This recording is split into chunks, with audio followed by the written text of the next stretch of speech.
Cette femme, la grâce qui émane d'elle.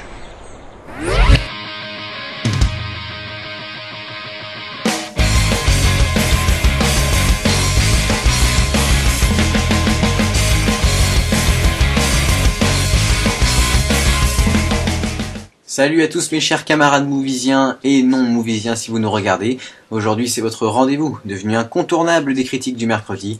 Et tellement qu'à la rédaction nous sommes des bons gars gentils et généreux, acharnés à la tâche qui nous est dévolue, nous allons vous proposer aujourd'hui non pas 4, non pas 3, non pas 2, mais bien une critique. Oui mesdames et messieurs, vous ne rêvez pas, une critique vidéo.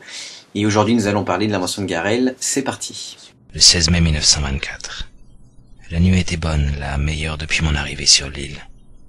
Et j'avais bien besoin de retrouver quelques forces pour affronter les mystères de la villa.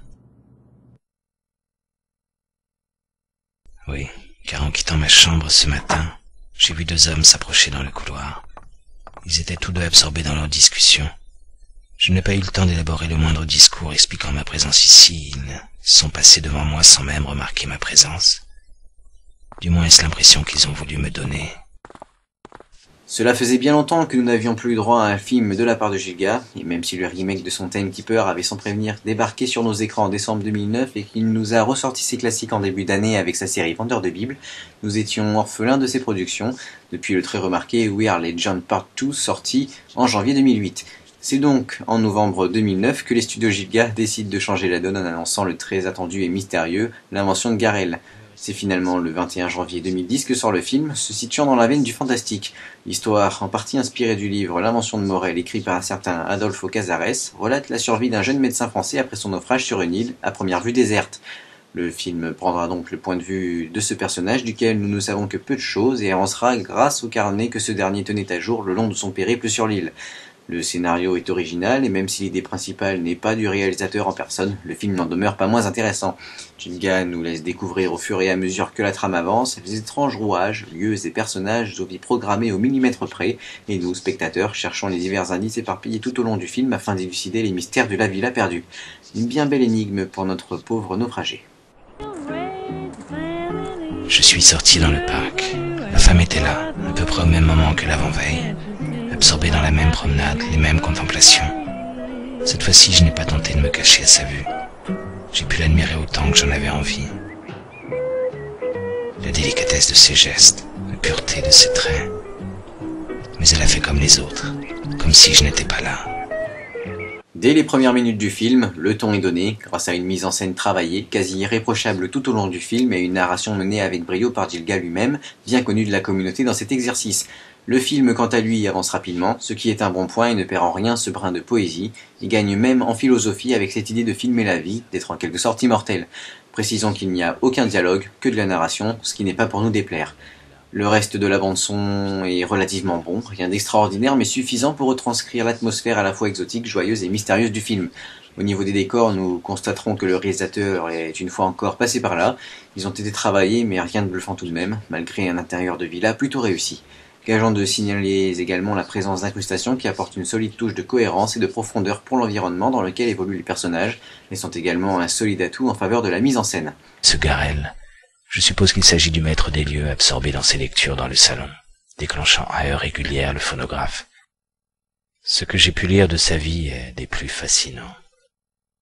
Il a travaillé dans le milieu du cinématographe avant d'être enrôlé pour la Grande Guerre comme cinéaste de l'armée. Il était dans la Somme puis à Verdun, a saisi la vie dans les tranchées et les combats au front. Il en est revenu traumatisé par l'horreur de ce qu'il avait immortalisé sur pellicule. Pour terminer sur les aspects techniques du film, le montage. Sur ce point, la performance est assez inégale, même si Gilga arrive à créer cette atmosphère pesante avec par exemple des plans bien choisis et à mettre en valeur les incrustations, certains passages s'enchaînent beaucoup trop rapidement et il nous faut vite faire la jonction entre les deux. C'est parfois assez dérangeant, surtout lorsque nous sommes pris dans le film. Hormis ces quelques défauts, rien à signaler. L'invention de Garel se présente comme étant un film simple, sans grosses ambitions, mais possédant des qualités incontestables.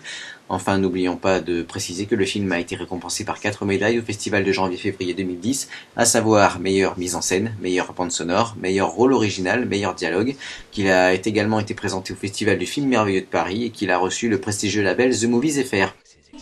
Il restait quelques pages au journal de Garel, écrites après la journée où elle a utilisé sa pellicule. Éléonore est tombé malade. Les descriptions de son état sont atroces. Une maladie étrange dont je n'ai jamais entendu parler. Comme si sa vie s'échappait lentement. Comme si son corps se putréfiait de l'intérieur. Voilà, finalement on ressort de la séance avec dans l'ensemble une bonne impression. Les quelques défauts techniques ne terniront pas la pellicule, excusez le jeu de mots, et les amateurs de films à la touche Gilga seront heureux de retrouver le maître, comme on l'appelle chez nous, dans ce film aux qualités indéniables, possédant une ambiance plutôt charmante malgré une histoire assez macabre. Voilà mes chers amis, on se quitte sur ma note et sur celle de la rédaction. Vous retrouverez normalement un de mes confrères, normalement la semaine prochaine pour une nouvelle critique vidéo. Ciao ciao. Picture me upon your knees with tea for two and two for tea. Just me for you and you for me alone. Nobody near us to see us or hear us. No friends or relations on weekend vacations.